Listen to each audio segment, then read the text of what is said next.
Which is your favorite key? What would you choose? The Anywhere key? Hey, welcome to the Ruby Tuesday. My name is Ruben, and this is my review for Netflix's original series, Locke and Key Season 2. This is a non-spoiler review. Let's jump in. So there are 10 episodes in this season. It picks up where it left off with that massive cliffhanger. Is she or isn't she? Oh no, she's taking on a new identity. Dodge is still around in this season and is really... This season really is all about trying to get the kids to figure out that Dodge still is around, and when they finally do, things will go awry and we'll have that big episode crescendo finally finishing off the one of our main story arcs and then leaving enough for us wanting to maybe have a third season. I do have to say, however, I found this season very difficult to watch. I watched it in two halves. I actually stopped watching. Netflix thankfully sent us the episodes ahead of schedule. So we watched the first 4 episodes and I found them very difficult to get through. So much so that I was like, wait, what actually happened in this series? It's been so long because of pandemic. Things are taking a longer time where we just have like 9 months or something. Now I think we've waited at least 2 years. And so now I think my best tip for watching season 2 would be to go to YouTube and watch Netflix's recap.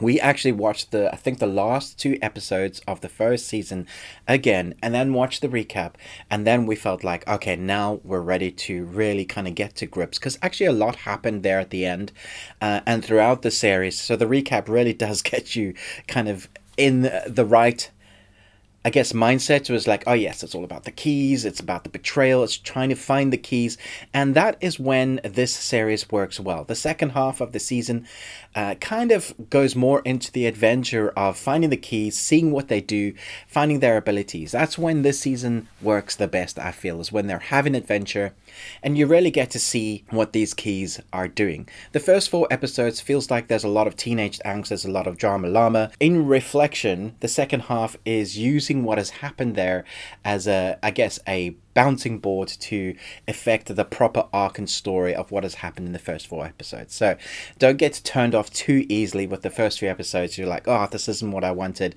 If you found season 1 okay but didn't love it, you may come into season 2 struggling with it. I do feel like you're going to be invested in the latter half. The more I watched, the more I was invested. You get back into that world. There are characteristics that I find very frustrating, particularly in this season. Characters' motivations, the way they do things, you would think that they would be able to find out what is happening around them. It does feel like there's protection plot story that the characters are only allowed to find out certain things, even though it's glaringly obvious in certain circumstances.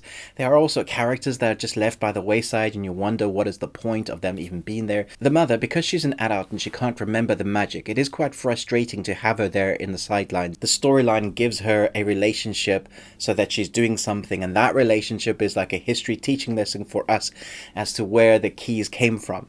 And so that's a clever mechanic to kind of keep her character incorporated and make it relevant. There is this rule that once you're of a certain age, you forget that there is magic. And I think that's a clever way to make more emotionality for certain characters and make the choice of like, what am I going to do? I don't want to forget everything, or maybe I do want to forget everything.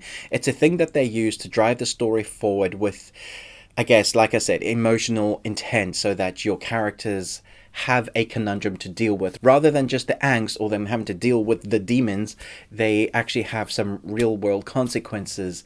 And I feel like that was a good motivation, as long as you're not always using it as a thing to push forward your story. If you use it along in conjunction with what's happening, then I feel like that actually works out quite well. The cinematography, I thought it looked good. The house looked spectacular as usual. It screams adventure.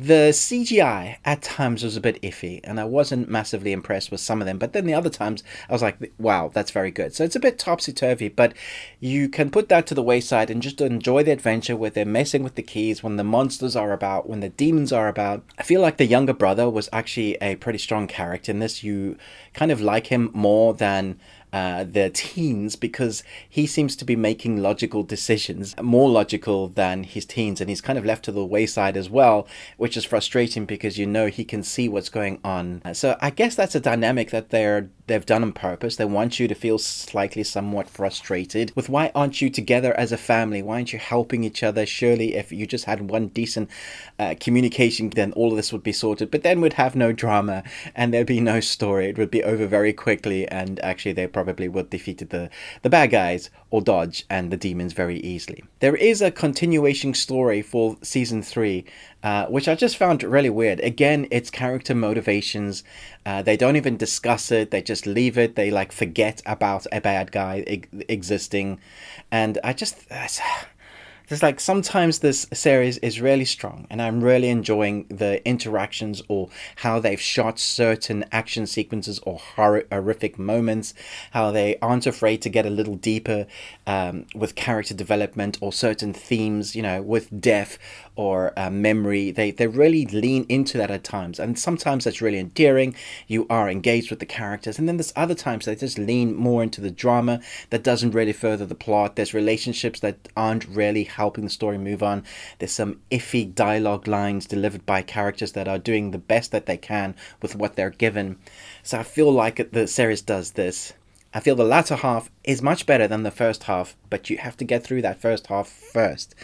There probably will be a third season, so I wouldn't mind watching, see what they do with the keys. For me, that's always the most interesting part. What do the keys do? What are they going to do with them? How are they going to use them? So let me know your thoughts below. Because I felt like it was down the middle of the path, I'm going to give it 2.5 Nicolas Cages out of 5. At times I really enjoyed it. At times it was just something that I wanted to switch off and not really watch again. So let me know your thoughts. Who's your favorite character? Thanks so much for watching, but most of all, until next time, remember, live long and Tuesday.